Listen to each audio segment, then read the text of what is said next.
Thomas, first of all, you've had 2 days of training since the Nottingham Forest game. How are we in terms of squad selection, injuries, etc.?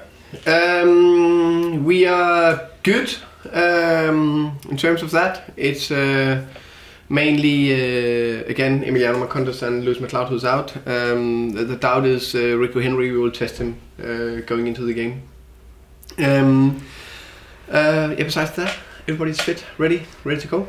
This is your 4th game in 11 days and you've got another one following 4 days after. Does that affect your thinking in terms of team selection with the sheer number of games and minutes played? It's a balance. It's a balance through, we want sometimes freshness.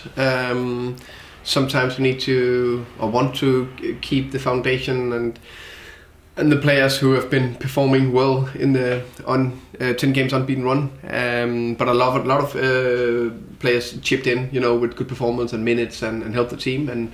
And we know everybody needs to help because we can't play only the same 11. So it's one thing we're thinking about. And I think we will, like we've done, in the period of 5 games for tomorrow as well, and on Sunday we'll try to use the squad as best as possible. You last spoke to us within sort of about 20 minutes of the final whistle on Saturday. You've had a chance to analyse the game. Have you picked out anything else that you've been able to work on in training over the past 48 hours? Looking back at the game, I think it was still an average game for us. I think the first half was actually better than I thought when I look back on it. We gave a silly soft goal away, 2 chances, opportunities.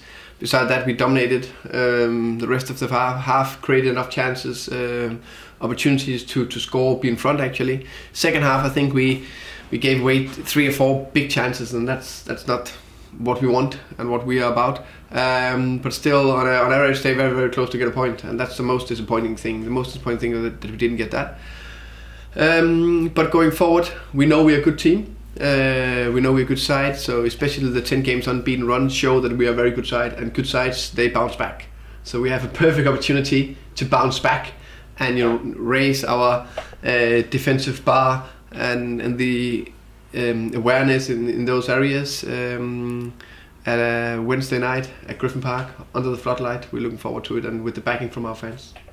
It's very easy for a group of players to be happy when they're winning games and they're going on a run that's extending 6, 7, 8. What mood have you noticed since the defeat? We are still in a good place. A lot of disappointed faces, that what I was expected just after the game, bus going home, and on the Monday morning after that we analyzed the game, we reflected, we talked about it, and we had a good training. And since then we've been looking forward and know that we are good, and we know what the issues are, we know where we need to improve to go on another unbeaten run, and we will do everything we can to start that run tomorrow. How would you describe Aston Villa as a team? I think they are a very attacking, forward-going team. They want to play attacking football. They want to create opportunities. And I'm sure they want to do that even that they play away from home. They put a lot of crosses in the box. They are the most successful crosses in the league. I think they scored the most headers, and they have big threats up front in Abraham and Kocha as the main threats. So that's an area we need to close down. And on offensive set pieces, they've also been good. So they are the main strengths. So I think it'll be a quite open game because we want to go forward again. Oh, we also want to go forward. We want to control and dominate the game. So I think it'll be a battle between that. And I think for the viewer, it could be a fantastic match to watch. Hopefully with us on the front foot and in the dominant role. You don't come up against many teams who try and play against you in that way, go on the front foot. You know, even on Saturday, Forest were quite happy to sit deep, play the odd long ball in behind. Have you tried to adapt tactically to that in training? No, because we know that we know a lot of teams will bank in and try to stop us playing. So we're aware of how we try to open that to banks of 4, 8, 9, 10 players behind the ball on the last final third. We're working on that, but also very hard on how do we close down these counter-attacking situations and opportunities the opponents get once in a while. That's the main thing we try to stop that. But against a team like Villa, who are going to come at you, is there a different plan for that? No, that's just the normal game plan, the normal style of play we have. We know, of course, we look at all the different teams we're going to face, and Villa, we try to find where is the first ball in the build-up phase, where can we target areas to build the breakthroughs from. So kind of those situations we're training on. You've got a weird situation where the man who'll be standing next to you in the dugout is someone who you know, someone who you probably consider a friend, and someone who has helped you and helped the club build the pattern of play and the tactical shape of this team, even though the actual shape in terms of three centre-backs is slightly different. Does that affect your thinking?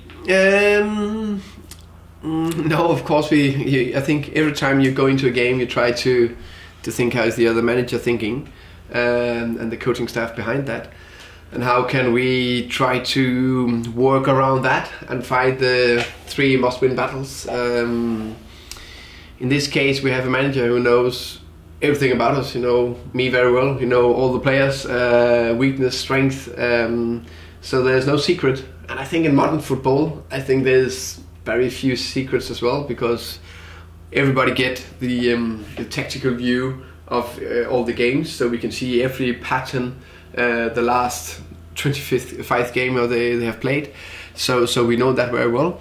So I think it's a little bit, he knows a little bit more about our set pieces, he knows a little bit more about the strengths and weaknesses of the players, but on the other hand, how can we work around that? That's the interesting part.